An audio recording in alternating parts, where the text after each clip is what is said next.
नमस्कार दोस्तों, वंदे मातरम।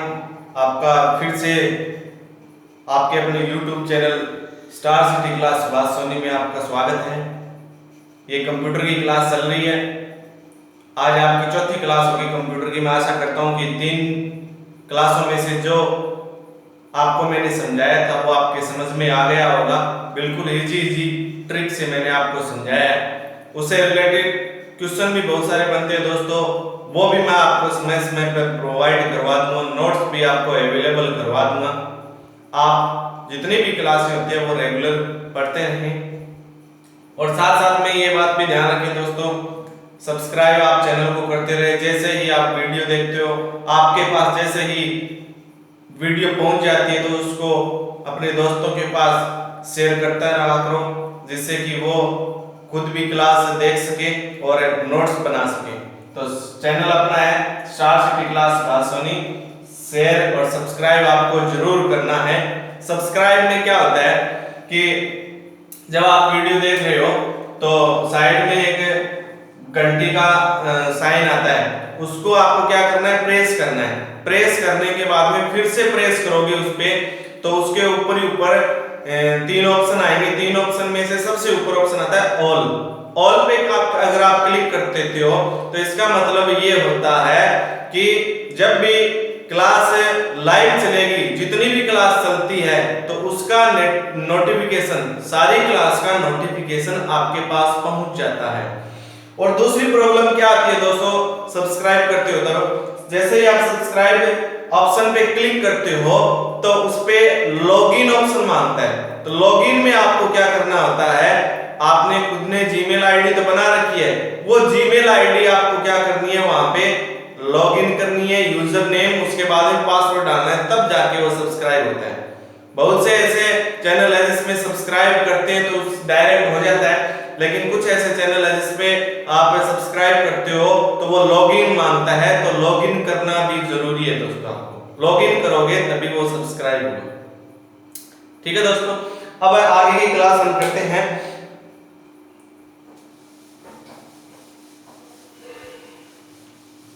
कल वाली क्लास में हमने बहुत ही इंपॉर्टेंट ऑप्शन क्वेश्चन पढ़े थे। सुपर कंप्यूटर के जितने भी क्वेश्चन बनते थे वो मैंने आपको करवा दिए थे। बहुत इंपॉर्टेंट क्वेश्चन है, चाहे वो करंट जीके के मान लो, चाहे वो आप कंप्यूटर के मान लो। तो कल हमने लास्ट के 2 क्वेश्चन में आपको बता देता हूं क्या क्या हमने पढ़ा था। एक तो हमने पढ़ा था कि विश्व के भारत का नवीनतम सुपर कंप्यूटर कौन सा है। भारत का नवीनतम सुपर कंप्यूटर कौन सा है? तो भारत का जो नवीनतम सुपर कंप्यूटर है वो है दोस्तों प्रत्यूष। और विश्व की अगर बात करें तो विश्व का नवीनतम सुपर कंप्यूटर है समिट। ठीक है, तो भारत का जो है नवीनतम सुपर कंप्यूटर, भारत का नवीनतम, ये कल मैंने बताया था। क्या होता है कि जब भी हम नेक्स्ट क्लास स्टार्ट करते हैं तो उसमें से 2 टॉपिक या फिर 2 पॉइंट या क्वेश्चन होते हैं, वो पीछे वाली क्लास का लेकर चलते हैं। भारत का नवीनतम सुपर कंप्यूटर की बात हो रही है। सुपर कंप्यूटर कौन सा है दोस्तों? प्रत्यूष है। प्रत्यूष याद रखना। विश्व की अगर बात करें तो विश्व का है समिट, जिसे IBM कंपनी ने बनाया। देश की अगर बात करें तो अमेरिका ने बनाया। और सन की अगर बात करें तो सन को बनाया था जून 2018 में। प्रत्यूष है, इसे बनाया कब गया? इसे जनवरी 2018 में बनाया गया दोस्तों। जनवरी 2018 में बनाया गया।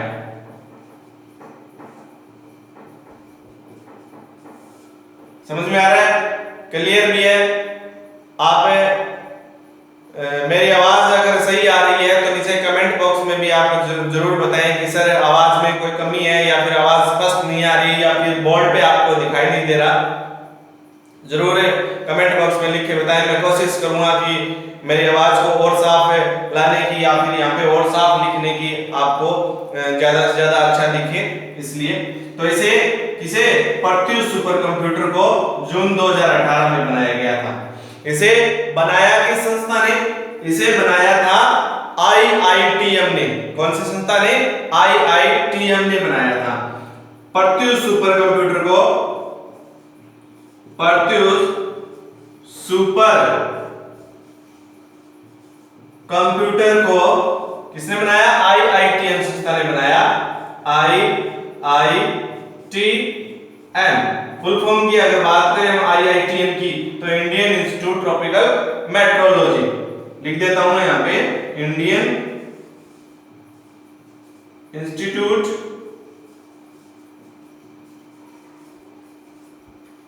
ट्रॉपिकल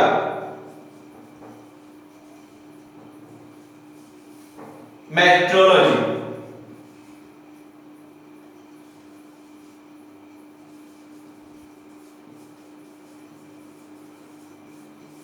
ये संस्था थी दोस्तों, इसने बनाया था।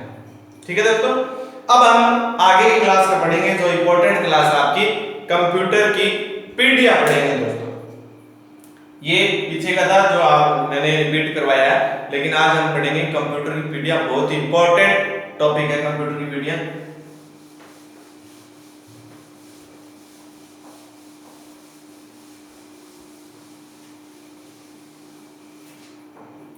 कंप्यूटर की पीडीएफ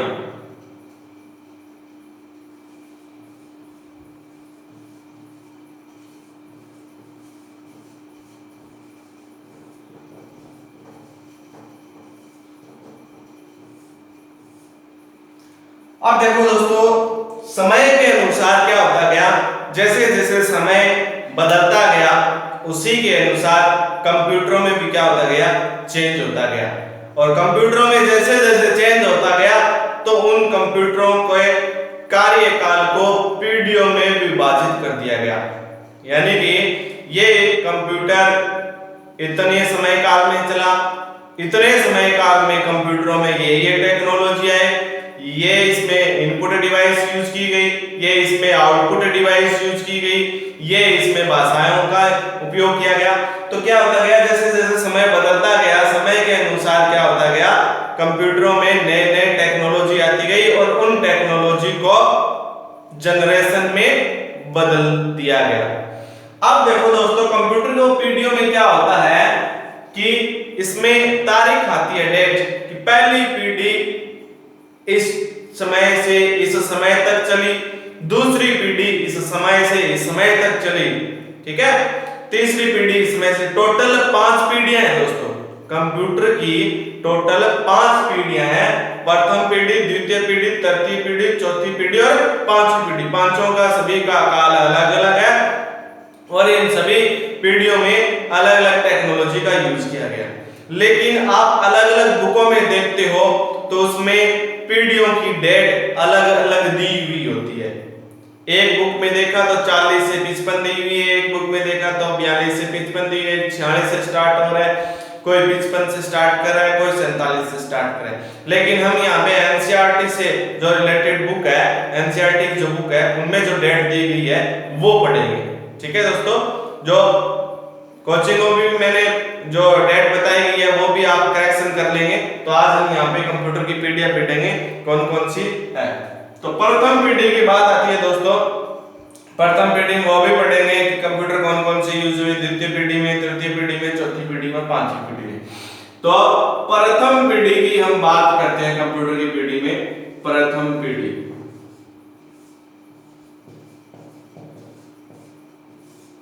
प्रथम पीढ़ी का दोस्तों कार्यकाल एनसीईआरटी बुक के अनुसार हम यहाँ पे लिखते हैं तो कार्यकाल उसका रहा था 1942 से लेकर 1955 तक।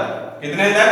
1942 से लेकर 1955 तक, 1942 से 1955 तक।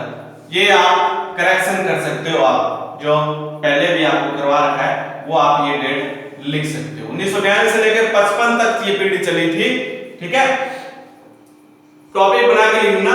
इस पीढ़ी में जो इलेक्ट्रॉनिक रूप से जो यूज किया गया, यानी कि प्रथम पीढ़ी के जो कंप्यूटर बने थे उस पीढ़ी में इलेक्ट्रॉनिक रूप से जो यूज किया गया था वो था, क्या था दोस्तों पहली पीढ़ी का? आपने भी कुछ न कुछ पढ़ा होगा जरूर, जैसे जैसे तैयारी कर रहे हैं।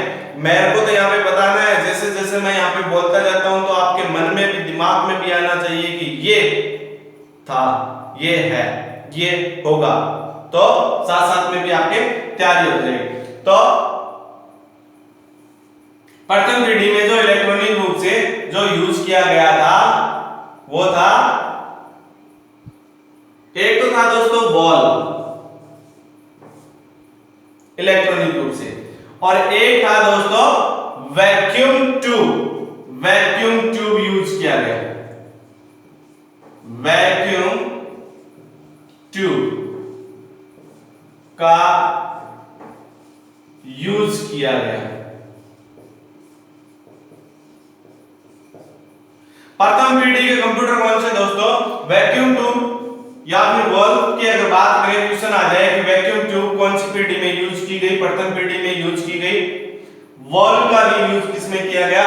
प्रथम पीढ़ी में यूज किया गया। जो ट्यूब होती है, जैसे बॉक्स वाले जो कंप्यूटर आते हैं, डिब्बे जैसे बॉक्स वाले P4 जिसको कंप्यूटर बोलते हैं, वो वजन में भारी होते हैं, उस कंप्यूटरों में वैक्यूम ट्यूब लगी होती है, एक ट्यूब लगी होती है जो वैक्यूम ट्यूब के नाम से जानी जाती है। तो इसका जो यूज किया गया दोस्तों, वो कौन सी पीढ़ी में यूज किया गया? वो किया गया प्रथम पीढ़ी में। ये इंपॉर्टेंट है, वैक्यूम ट्यूब का यूज कौन सी पीढ़ी में किया गया? प्रथम पीढ़ी में। तो वॉल्व का भी पूछा जा सकता है, वॉल्व का यूज किसमें हुआ? तो ये भी प्रथम पीढ़ी में यूज हुआ। अब देखो दोस्तों, वैक्यूम ट्यूब का आविष्कार किसने किया? ये भी क्वेश्चन आ सकता है कि प्रथम पीढ़ी में इलेक्ट्रॉनिक रूप से यूज होने वाला वैक्यूम ट्यूब का आविष्कार किसने किया? तो ये किया था जॉन एम्ब्रोस फ्लेमिंग ने किया था। किसने किया? John Ambrose Fleming. तो वैक्यूम ट्यूब का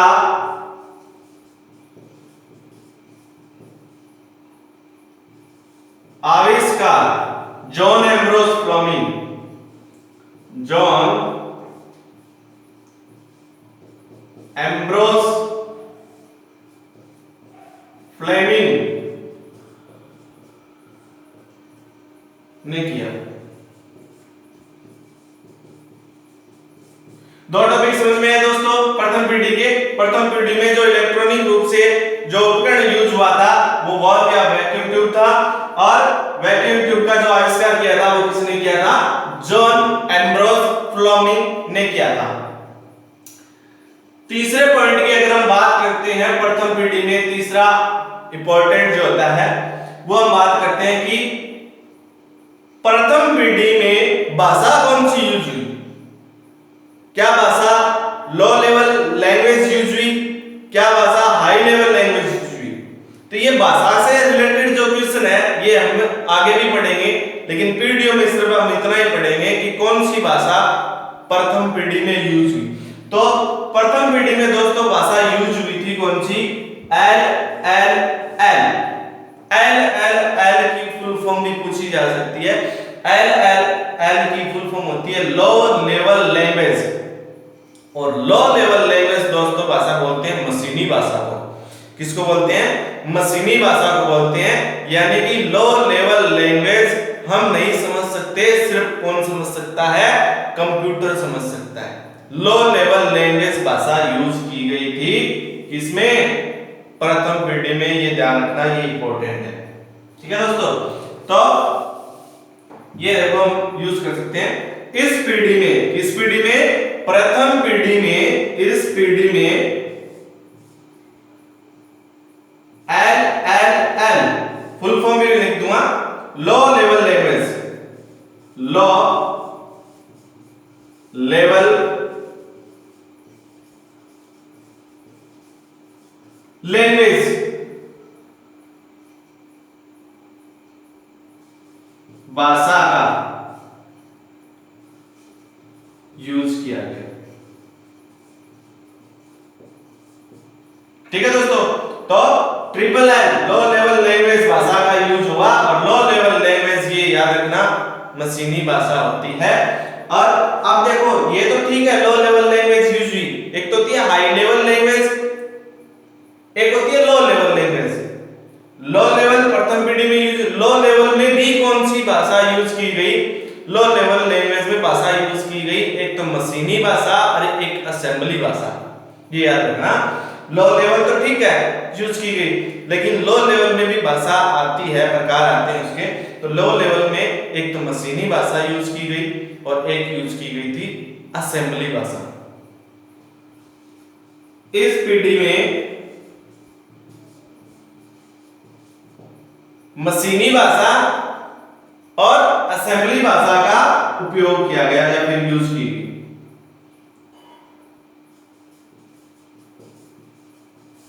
मशीनी भाषा, ये इंपॉर्टेंट है दोस्तों। मशीनी भाषा कौन सी पीढ़ी में यूज की गई? पहली पीढ़ी में। मशीनी भाषा और असेंबली भाषा, असेंबली भाषा यूज की गई। इतना आया दोस्तों समझ में? ये तो क्लियर है, लो लेवल लैंग्वेज यूज हुई। लो लेवल में भी कौन सी? एक तो असेंबली भाषा और एक है लो मशीनी भाषा।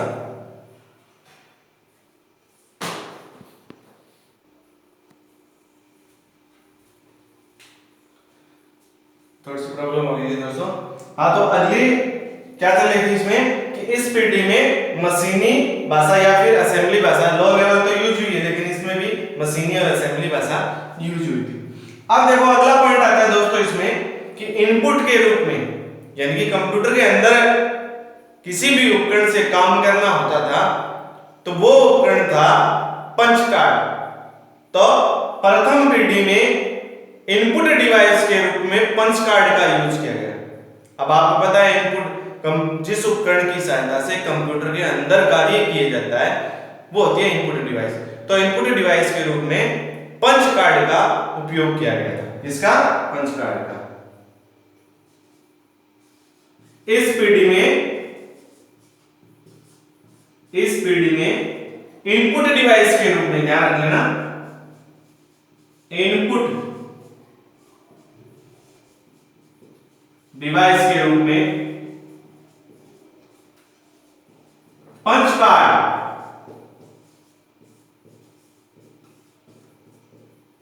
पंच कार्ड का यूज किया गया। क्लियर है?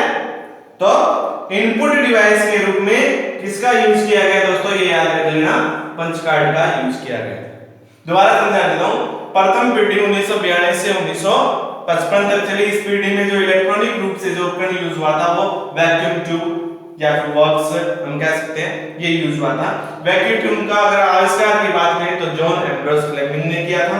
और इस पीढ़ी में जो भाषा यूज की गई थी वो लो लेवल लैंग्वेज यूज की गई थी। लो लेवल में भी कौन सी? मशीनी भाषा और असेंबली भाषा। इस टाइम में ये मशीनी भाषा और असेंबली भाषा सिर्फ कंप्यूटर ही समझ सकता था, प्रथम पीढ़ी में इंसान नहीं समझ सकते थे। और इस पीढ़ी में इनपुट डिवाइस के रूप में, यानी कि कंप्यूटर के अंदर कार्य करना होता था तो पंच कार्ड का यूज किया जाता है। पंच कार्ड छोटे छोटे छेद होते हैं, छोटे छोटे छेदों से मिलकर बना होता है, पंच कार्ड, इसका यूज किया जाता है। ठीक है? अब आउटपुट डिवाइस के रूप में क्या यूज किया जाता है दोस्तों? आउटपुट डिवाइस के रूप में किसमें? प्रथम पीढ़ी में आउटपुट डिवाइस के रूप में, यानी कि इस पीढ़ी में, प्रथम पीढ़ी में आउटपुट डिवाइस के रूप में मैग्नेटिक ड्रम का यूज किया जाता था। किसका? मैग्नेटिक आउटपुट नहीं, सॉरी, स्टोरेज डिवाइस के रूप में, स्टोरेज डिवाइस के रूप में मैग्नेटिक ड्रम का यूज किया जाता था। ठीक है? इनपुट डिवाइस के रूप में तो हो गया पंच कार्ड, और स्टोरेज डिवाइस के रूप, डाटा कहीं ना कहीं तो स्टोर करना तो पड़ता था, तो वो यूज किया जाता था प्रथम पीढ़ी में। मैग्नेटिक ड्रम एक होता है उपकरण, उसमें डाटा स्टोर किए जाते हैं। इस पीढ़ी में स्टोरेज डिवाइस,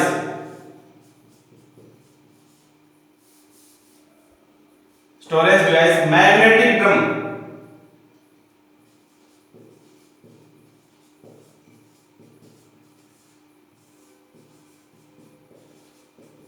मैग्नेटिक ड्रम का यूज किया जाता है।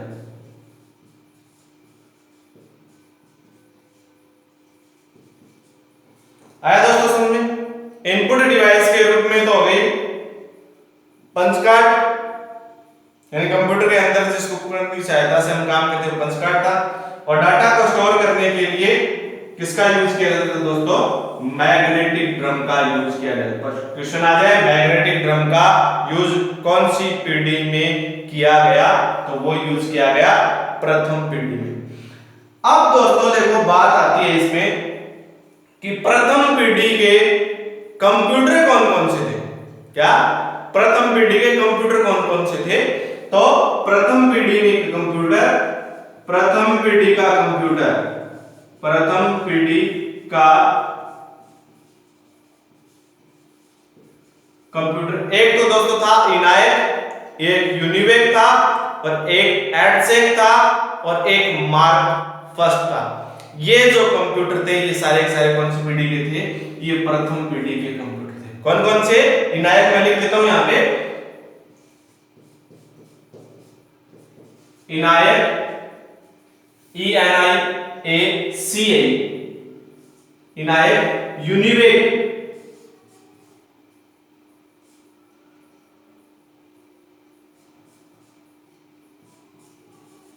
यूनिवेक, एडसेक, मार्क फर्स्ट आदि। ये जो कंप्यूटर थे दोस्तों ये कौन सी पीढ़ी के थे? ये प्रथम पीढ़ी के कंप्यूटर थे।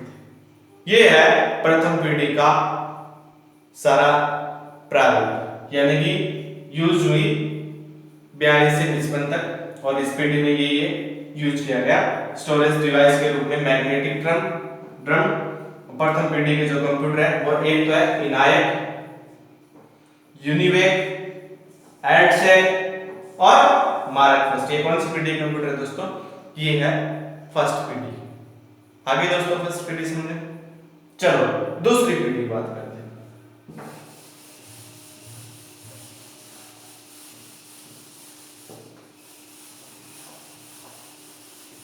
इंपॉर्टेंट है दोस्तों ये फर्स्ट पीढ़ी। पीढ़ियां तो सारी इंपॉर्टेंट है, ध्यान से पढ़ लेना। इससे रिलेटेड आपके और भी कोई क्वेश्चन आपके ध्यान में आते हैं तो वो आपको आप कमेंट बॉक्स में डाल सकते हो, या फिर कोई आपको समझ में नहीं आए तो मेरे को व्हाट्सएप भी कर सकते हो। अब बीच में से जो कोई वीडियो देख रहा है तो एक बार मैं फिर से आपको बताऊंगा कि चैनल को ज्यादा से ज्यादा शेयर और सब्सक्राइब करें। और ये क्लास भी आपकी बहुत ज्यादा इंपॉर्टेंट है मीडिया कंप्यूटर की, तो शेयर करते रहिए। अब देखो दूसरी पीढ़ी आती है दोस्तों, कंप्यूटर की दूसरी पीढ़ी। दूसरी पीढ़ी दोस्तों, दूसरी पीढ़ी क्या होता गया कि कंप्यूटर में जो फर्स्ट पीढ़ी में जो यूज किया गया वो टाइम के अनुसार बदल गई, यानी कि दूसरी पीढ़ी आ गई कंप्यूटर की। और दूसरी पीढ़ी चली थी 1955 से 1964 तक दोस्तों।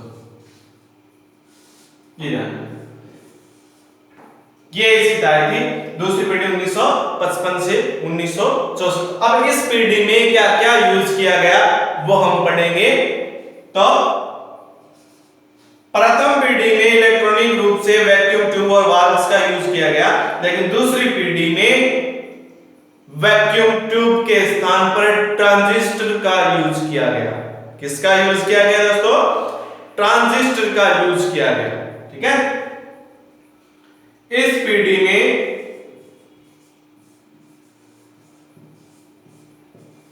ट्रांजिस्टर का यूज किया गया। बिल्कुल हिंदी में लिख रहा हूं दोस्तों, कोई भी दिक्कत नहीं आनी चाहिए। ट्रांजिस्टर का यूज किया गया। ट्रांजिस्टर का यूज किसके स्थान पर? जो पहली पीढ़ी में वैक्यूम ट्यूब हुआ था उसके स्थान पर ट्रांजिस्टर का यूज किया गया। अब बात करते हैं दोस्तों ट्रांजिस्टर का आविष्कार किसने किया? क्या ट्रांजिस्टर का आविष्कार किसने किया? तो ट्रांजिस्टर का आविष्कार करने वाले दो व्यक्ति थे, एक तो जॉन बर्दिन और एक था विलियम शोगले। कौन थे दोस्तों? दो, एक तो विलियम शॉकली और एक है जॉन बर्थिन थे।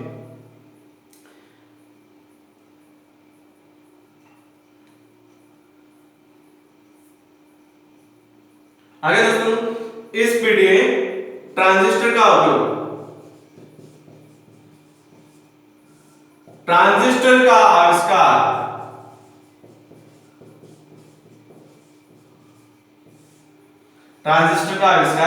जॉन बर्थिन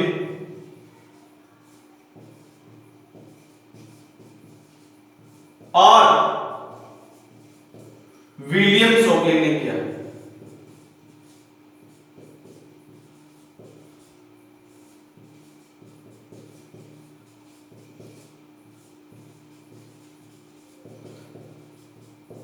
आगे दोस्तों, वैक्यूम ट्यूब का तो आविष्कार किया था जॉन एम्ब्रोस फ्लेमिंग ने और ट्रांजिस्टर का आविष्कार किया था जॉन बर्थिन और विलियम शॉकली ने किया। अब बात आती है दोस्तों इसमें भाषा की, अगर हम बात करें तो फर्स्ट पीढ़ी में लो लेवल लैंग्वेज भाषा यूज की गई थी, दूसरी पीढ़ी में हाई लेवल लैंग्वेज भाषा यूज की थी। कौन सी?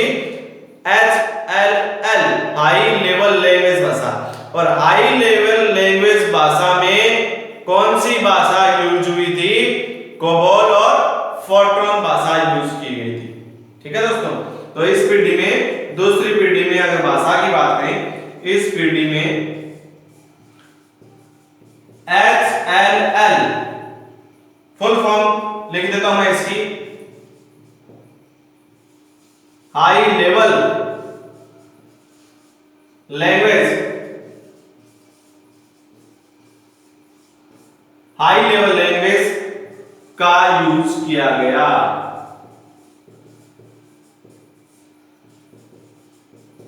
हाई लेवल लैंग्वेज उच्च स्तरीय भाषा दोस्तों, मैं यहां पे लिख देता हूं हिंदी में उच्च स्तरीय भाषा। और उच्च स्तरीय भाषा, हाई लेवल लैंग्वेज भाषा कौन सी होती है? जो भाषा हमारे समझ में आए। ठीक है, और मशीनी भाषा या फिर लो लेवल लैंग्वेज भाषा जो कंप्यूटर के समझ में है, ये भाषा यूज की। और हाई लेवल लैंग्वेज के रूप में कौन सी भाषा हुई थी? फोर्ट्रॉन और कोबोल। इस पीढ़ी में कोबोल और फोर्ट्रॉन भाषा यूज हुई थी। फोर्ट्रॉन और कोबोल भाषा का यूज हुआ।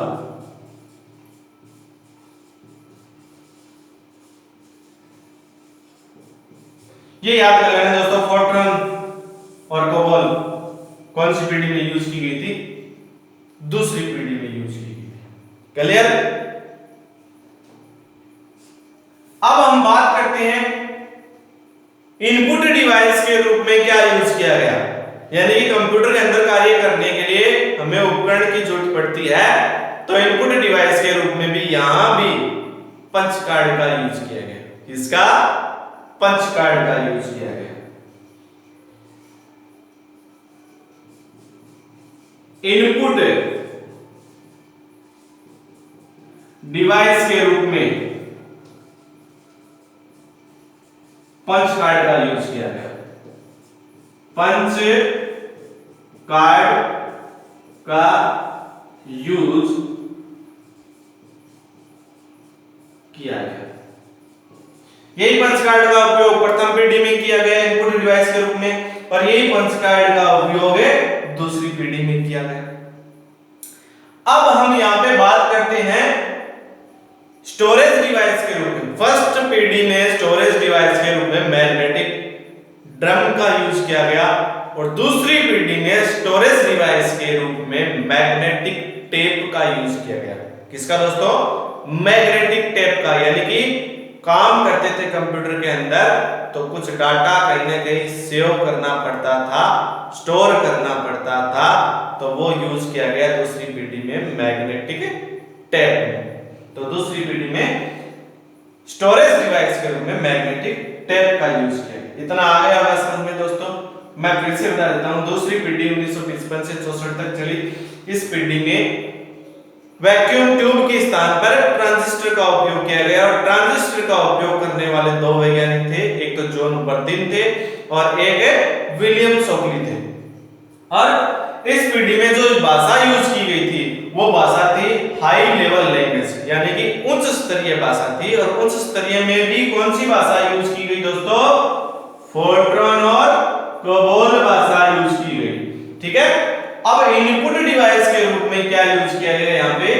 वही जो प्रथम पीढ़ी में यूज किया गया पंच कार्ड का यूज हुआ था। अब हम बात करते हैं दोस्तों यहाँ पे स्टोरेज डिवाइस के रूप। दूसरी पीढ़ी में स्टोरेज डिवाइस के रूप में किसका उपयोग किया गया? मैग्नेटिक टेप का यूज किया गया। इस पीढ़ी में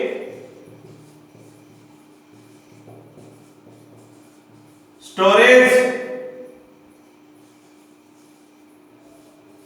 डिवाइस यानी कि संग्रहण वाली जो डिवाइस, संग्रहण का जो उपकरण होता है, स्टोरेज डिवाइस के रूप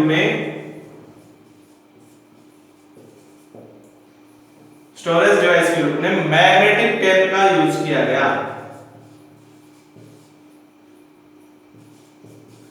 मैग्नेटिक टेप का यूज किया गया। अगले दोस्तों समझे तो स्टोरेज डिवाइस यानी कि डाटा को स्टोर करना पड़ता था, वो किसमें यूज करना पड़ा? मैग्नेटिक टेप में यूज करना पड़ा। अब दोस्तों बात आती है कि दूसरी पीढ़ी के कंप्यूटर कौन कौन से थे? प्रथम पीढ़ी के तो प्रथम पीढ़ी में पढ़ लिए, दूसरी पीढ़ी के कंप्यूटर कौन कौन से थे? तो दूसरी पीढ़ी के कंप्यूटर थे दोस्तों हनीवेल,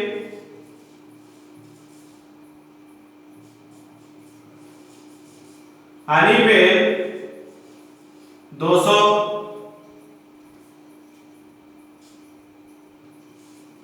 सीडीसी 1604, आईबीएम 1401 आदि इस पीढ़ी के कंप्यूटर थे। आगे क्या दोस्तों?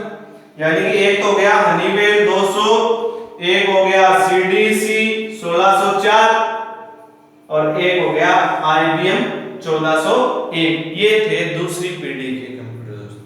बिल्कुल इजी आपको मैंने टॉपिक बना बना के आपको समझाए हैं, कोई भी दिक्कत नहीं आनी चाहिए इसमें। प्रथम पीढ़ी भी कंप्लीट होगी, दूसरी पीढ़ी भी कंप्लीट होगी। अब देखो दोस्तों आगे चलते हैं।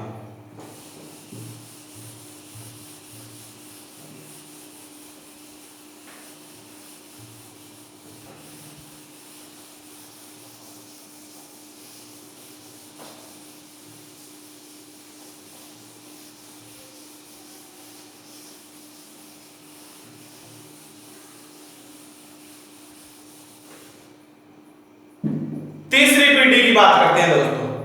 तीसरी पीढ़ी आती है कंप्यूटर की।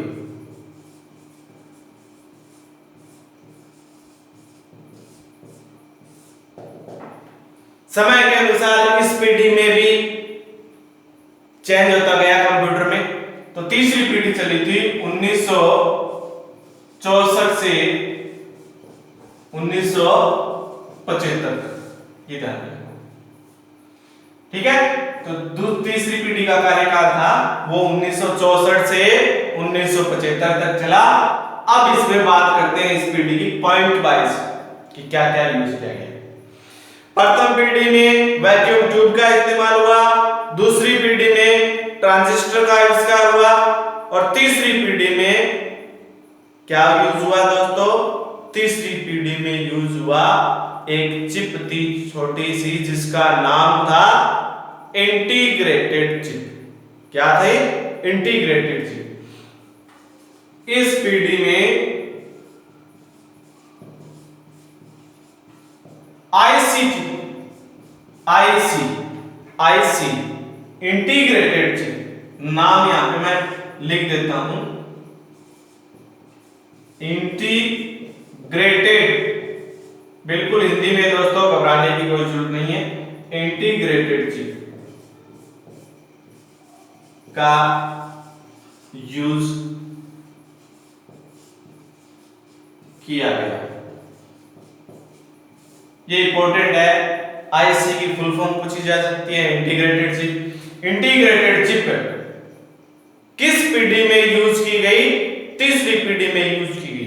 दोस्तों ये भी पूछ सकता है इसमें क्वेश्चन कि आईसी चिप किसकी बनी होती है, ये सबसे ज्यादा इंपॉर्टेंट है। आईसी चिप बनी होती है सिलिकॉन की, इसकी सिलिकॉन की।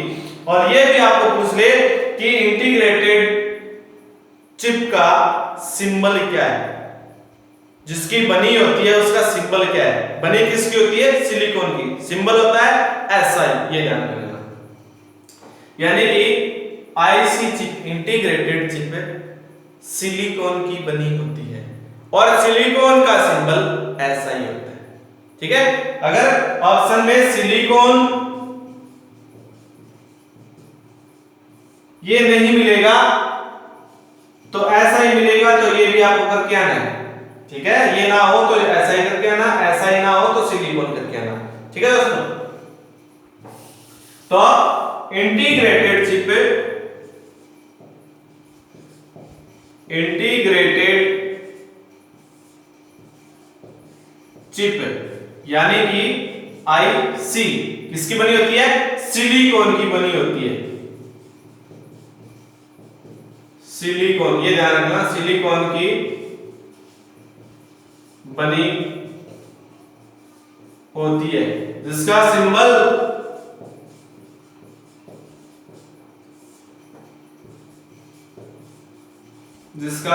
क्या होता है दोस्तों? कैपिटल S स्मॉल I होता है। आगे दोस्तों समझ में? अब इतना तो कंफर्म है कि तीसरी पीढ़ी में इंटीग्रेटेड चिप का यूज हुआ और इंटीग्रेटेड चिप सिलिकॉन की बनी होती है और सिलिकॉन का सिंबल होता है SI। अब देखो दोस्तों, इस इंटीग्रेटेड जो चिप आई थी वो दो प्रकार की चिप आई थी इस काल में। कितनी चिप आई थी? दो प्रकार की चिप आई थी। ठीक है दोस्तों, वो दो चिप थी, एक तो थी SSI। क्या थी? SSI, simple scale integration chip. एक आई थी MSI, medium scale integrated chip. कौन सी आई? दो चिप इस पीढ़ी में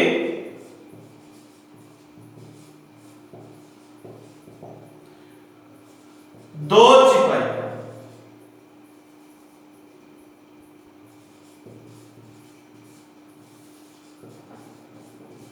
कौन सी दोस्तों? एक तो आई SSI, स्मॉल स्केल इंटीग्रेटेड, ये इंपॉर्टेंट है, small scale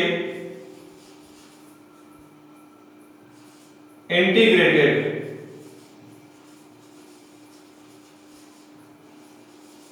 chip IC.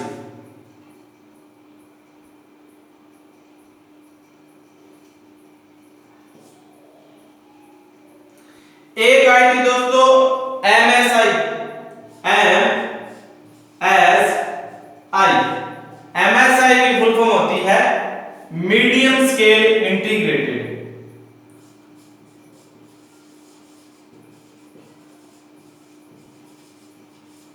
Medium scale integrated,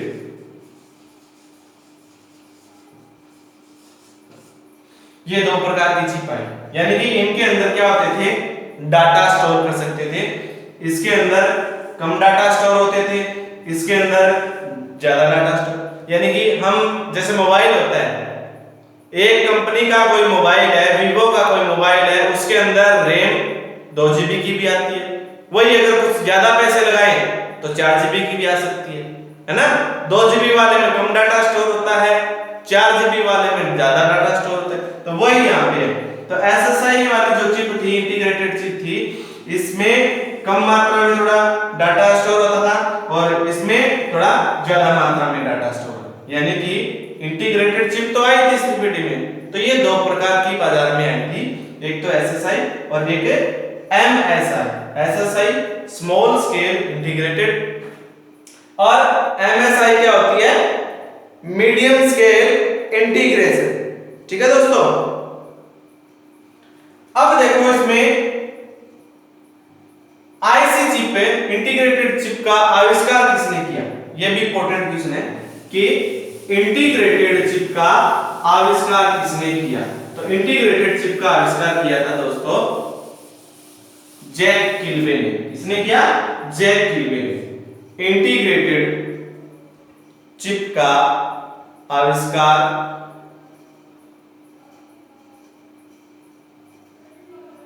किसने किया,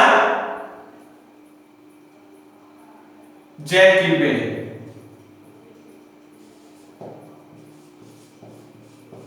इंटीग्रेटेड चिप का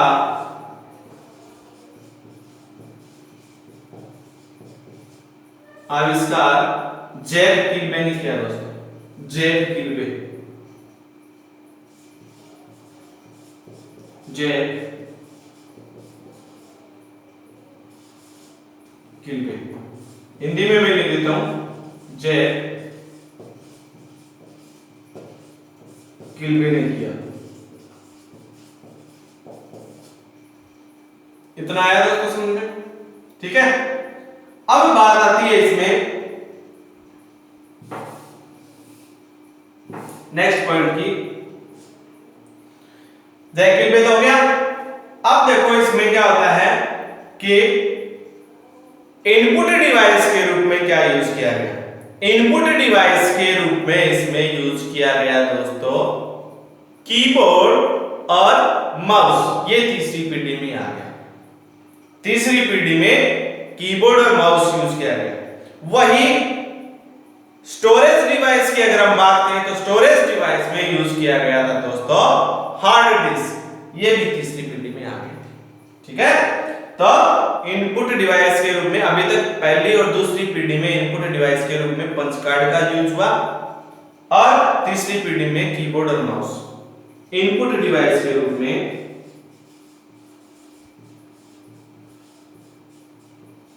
इनपुट डिवाइस के रूप में क्या, कीबोर्ड और माउस।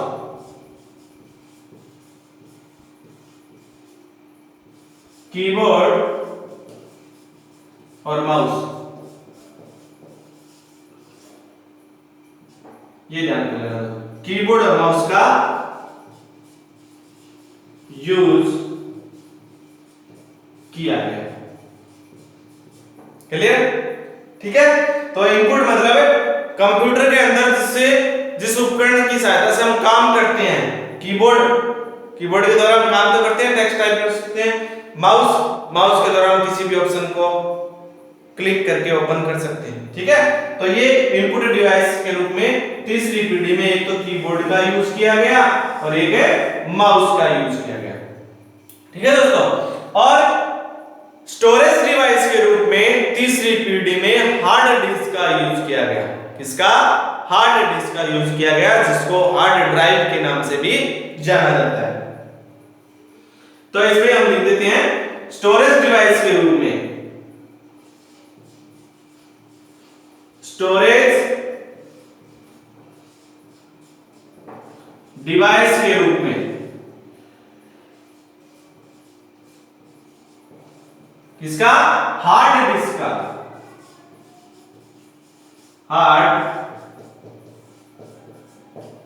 हार्ड डिस्क का यूज किया गया दोस्तों, यूज किया गया। आगे बात दोस्तों, तो स्टोरेज डिवाइस मतलब डाटा कंप्यूटर के अंदर किस डिवाइस में स्टोर किए जाते हैं, कहीं ना कहीं स्टोर तो करने पड़ते हैं, वो तीसरी डिवाइस में इसमें यूज किया गया, हार्ड डिस्क में। तो तीसरी पीढ़ी में हार्ड डिस्क आ गई थी दोस्तों। ये होती है तीसरी पीढ़ी, यानी कि 1964 से 1975 तक इसमें इंटीग्रेटेड चिप का यूज किया गया। इंटीग्रेटेड सर्किट आप बोल सकते हो, इंटीग्रेटेड सर्किट चिप यूज किया गया। और इसका इंटीग्रेटेड सर्किट सिलिकॉन की बनी होती है और सिलिकॉन का सिंबल होता है दोस्तों SI।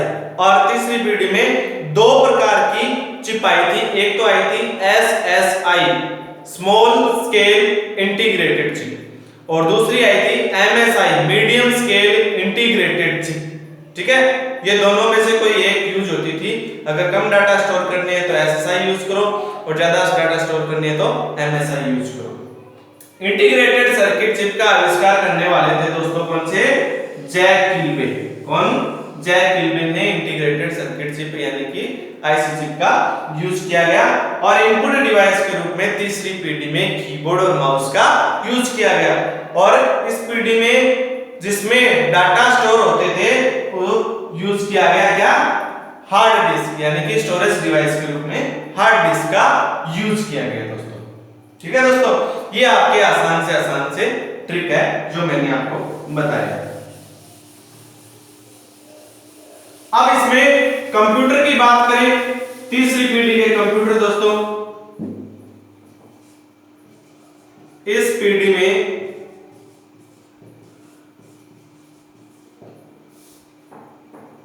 IBM international business machine में आपको बता सकता हूं।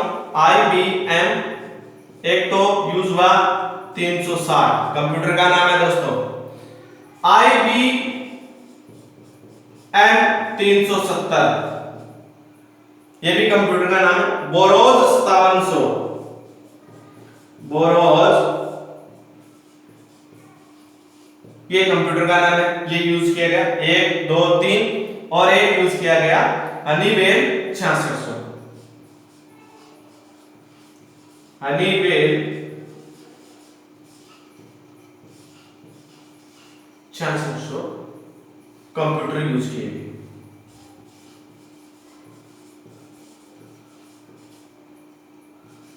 का यूज हुआ,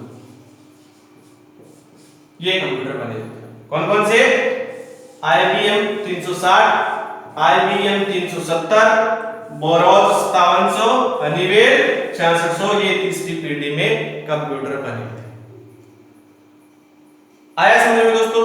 ये आज की हमारी तीन पीढ़ी, हमारी क्या कंप्यूटर की तीन पीढ़ी कंप्लीट हो चुकी है।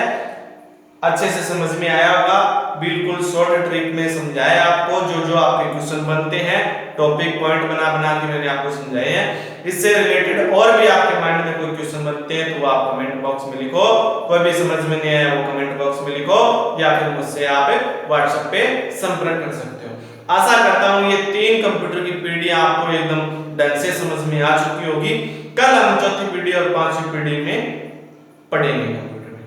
तो दोस्तों एक बार फिर से मैं आपको कहना चाहूंगा, मैं आपके लिए मेहनत कर रहा हूं और इससे अलावा आपके माइंड में कोई भी क्वेश्चन आपके बनते हैं तो वो आप मेरे को जरूर बताइएगा। कुछ भी आपको समझ में नहीं आया वो भी जरूर बताइएगा।